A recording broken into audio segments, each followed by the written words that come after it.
Vous allez bien? Ah bah oui, très très bien. Vous Voilà. êtes beau comme tout. Bon, bah, super. merci. Ah oui, c'est super.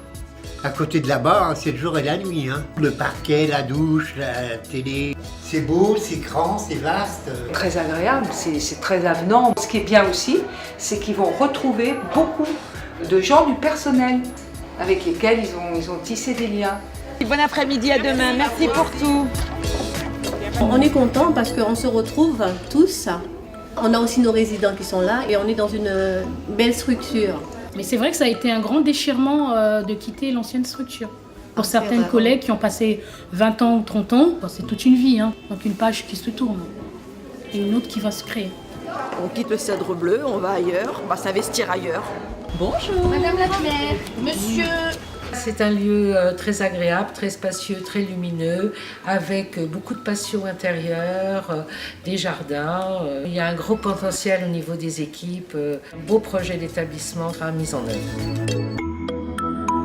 Cette réforme de l'action sociale, si effectivement elle consiste à mettre sous une même bannière l'ensemble des SSDP et des sections sociales, elle consiste surtout à ce qu'on réfléchisse ensemble et à ce qu'on co-construise justement ce travail social de demain. Cette richesse de métiers, cette richesse de différence n'est pas un frein à l'action et au contraire un plus à l'action.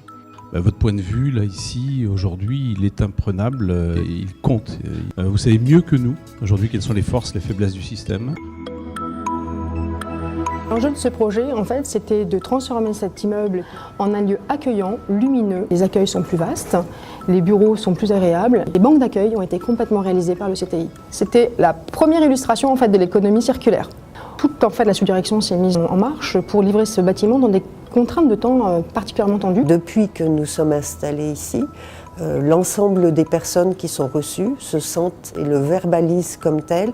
On se sent maintenant considérés parce qu'ils sont reçus dans des locaux qui sont beaux. Bonjour Madame. Je voulais dire que j'avais été très bien accueillie, que je trouvais ici que l'accueil et la gentillesse d'une part du personnel de l'hôtel, d'autre part du personnel de la mairie, et que ça fait chaud au cœur. À partir du moment où il y a une personne qui se présente, on les accueille. Ça rafraîchit, mais aussi dans nos clubs et dans nos établissements. Allez-y. On sait que les personnes âgées n'éprouvent plus la sensation de soif, donc il faut vraiment les stimuler. Voilà, moi j'ai fait une évaluation sociale, surtout liée à l'hébergement. Là, on essaye de faire sortir le plus vite possible ceux qui travaillent, ceux qui ont des problèmes de santé. Souvent, on parle de l'exclusion, on fait des grandes déclarations, on agit chacun du mieux qu'on peut dans nos institutions, avec les associations. Et puis, on n'accepte pas toujours de remettre en cause nos méthodes de travail. C'est ce que nous avons fait tous ensemble avec la signature de ce pacte pour une plus grande efficacité.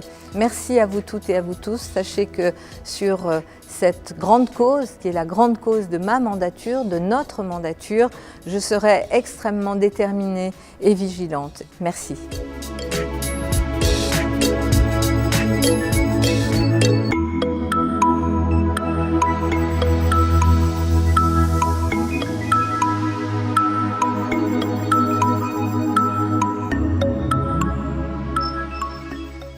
Donc ce matin, nous sommes à Pôle emploi, dans le 15e arrondissement, où nous intervenons régulièrement, tous les vendredis. Le principe, c'est faire connaître le centre d'action sociale à des usagers. On les écoute, on les oriente, on les dirige, on ouvre des droits. Pour mes deux préoccupations majeures, le retour à l'emploi et puis la prise en charge de mon fils handicapé, j'ai été orientée vers deux autres services. On souhaite aller vers les usagers, vers les Parisiens, pour faire connaître les aides, pour faire ouvrir des droits, pour favoriser leur démarche, pour simplifier également leur démarche. Le but, c'est d'améliorer les conditions d'accueil des usagers et de leur proposer une information beaucoup plus attractive. L'idée, c'était d'améliorer l'accès à l'information et par la même occasion l'accès aux droits des Parisiens. C'est pas mal, c'est à nous distraire en même temps, on apprend des choses. Mais il faut mettre des trucs intéressants. C'est plus présent là, on les voit à l'écran, c'est plus présent. C'est plus attirant quoi. Les nouvelles technologies nous permettent d'utiliser les capacités des personnes âgées. Donc on va utiliser les activités sensorielles et puis on va aussi utiliser l'affectivité. Nous sommes dans la salle Snozelen, c'est une salle multisensorielle. L'idée c'est d'utiliser les sens des résidents pour les stimuler tout en les relaxant.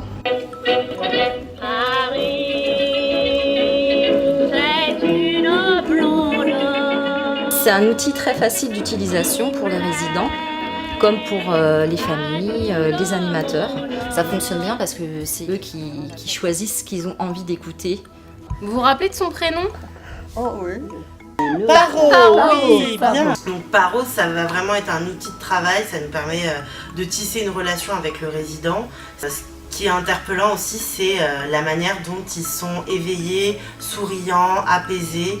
Il y a le regard qui est là et elle sourit et enfin, c'est génial à voir, moi je trouve. C'est très important de percevoir autrement la personne malade.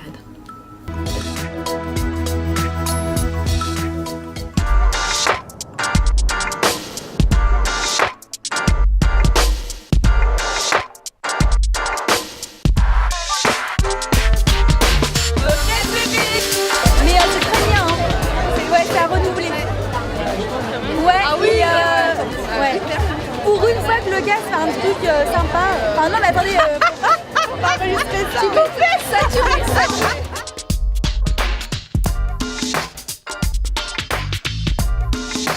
Bon, tout ça, on est fiers de notre presse. Bien sûr. On est fiers.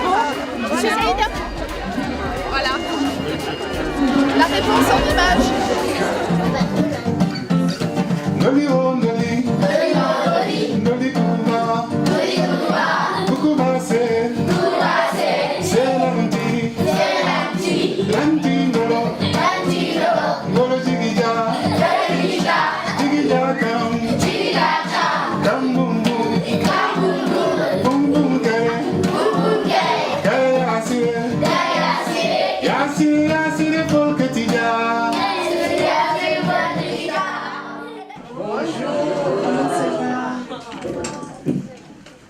Quel honneur pour moi d'être ici avec vous, avec les mamans, les enfants, vraiment, et de partager une musique que j'adore, qui est le jazz.